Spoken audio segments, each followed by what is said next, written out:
Donc bonsoir, donc là c'est la suite de l'Exo 3, donc comme je l'ai expliqué dans la dernière vidéo, sur YouTube on ne peut pas poster des vidéos de plus de 15 minutes, et comme j'étais à 10 minutes, je voulais être sûr de pouvoir poster l'Exo 1 et l'Exo 2 sans qu'il y ait des coupures en plein milieu lorsque j'explique l'Exo 3. Donc l'Exo 3, donc ça si on va sur le, voilà, le fichier, sur le fichier, sur le pli copier, donc c'est un train de robot, donc là on a les équations d'état, donc ensuite ça c'est la fonction d'observation. Et ensuite, donc, je vous envoie un poli qui explique toutes les équations, comment je les ai obtenues.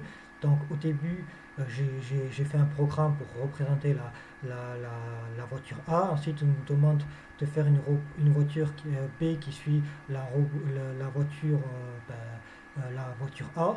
Et de faire un autre, ah oui, à la dernière, un autre véhicule C qui suit la voiture B.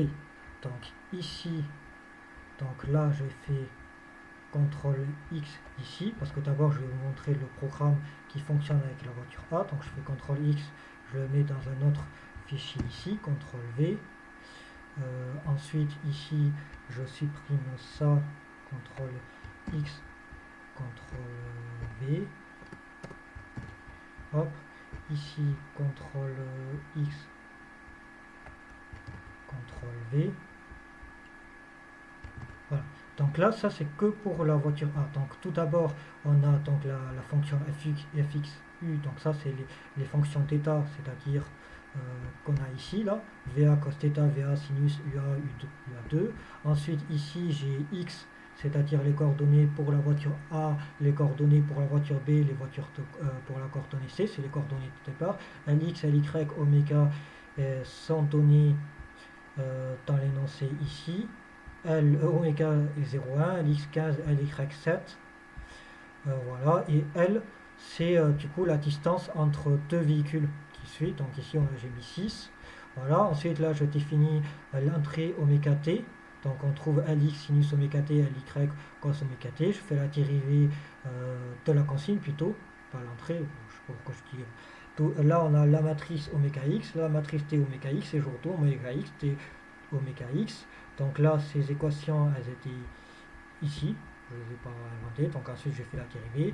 Ensuite, ça, je l'ai expliqué dans le polycopier. Mais là, il a expliqué ça, c'est la consigne pour la voiture B et la consigne pour la voiture C. Les équations sont écrites sur le PDF, plus en détail. Donc là, on retrouve oméga xb tw, la dérivée oméga xp, on retourne w et t oméga pour p et c. Donc là, on a la fonction x. En entrée, on a x. Donc on a xa qui est égal à x0, yk égale à x1, θ, va.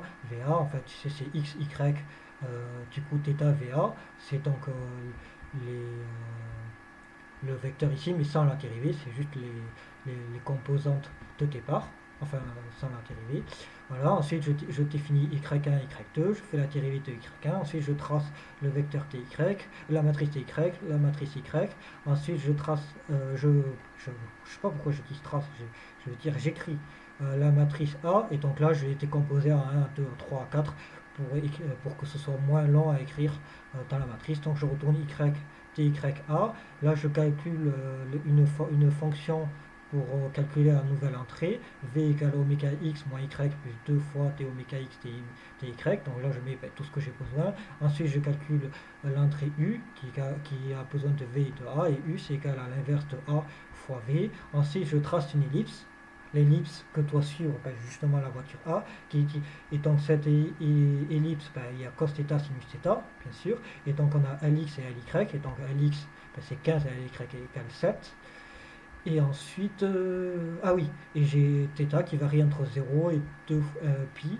Voilà, pour t allant de 0 à 30, je fais un tt, j'affiche AX, en fait j'appelle toutes les fonctions, je calcule la nouvelle A, je dessine la voiture, je trace l'ellipse, et avec la formule de l'air, je recalcule la nouvelle fonction AX et je fais une boucle.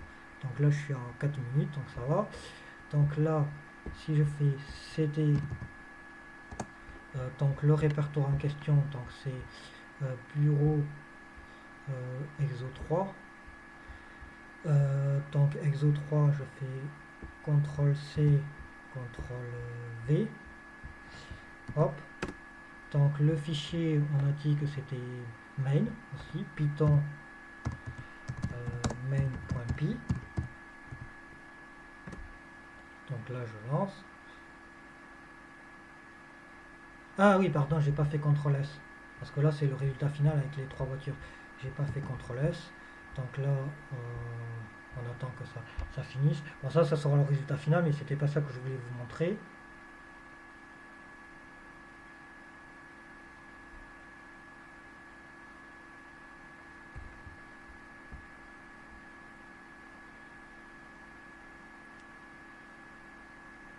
Voilà.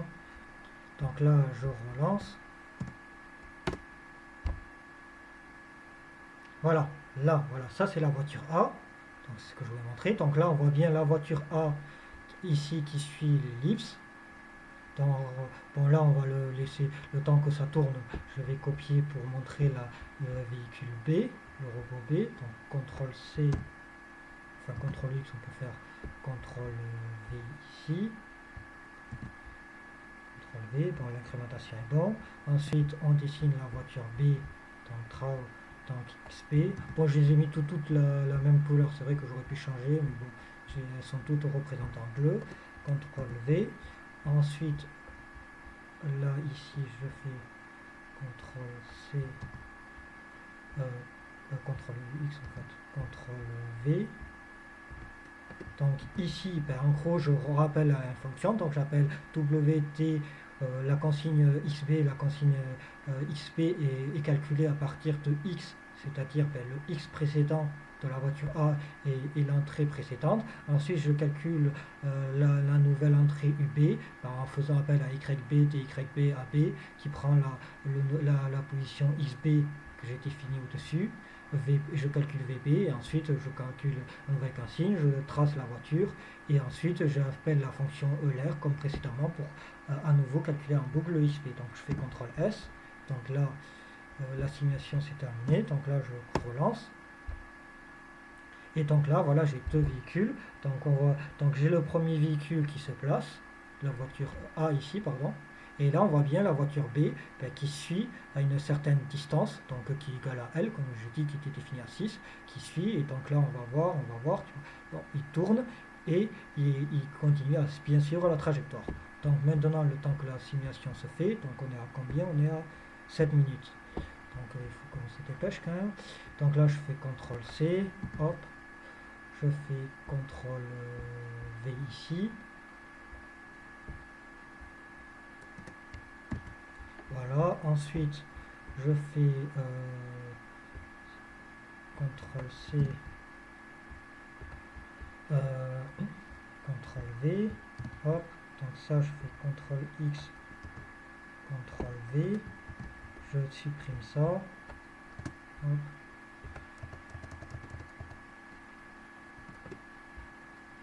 hop, hop, je fais CTRL S, je relance.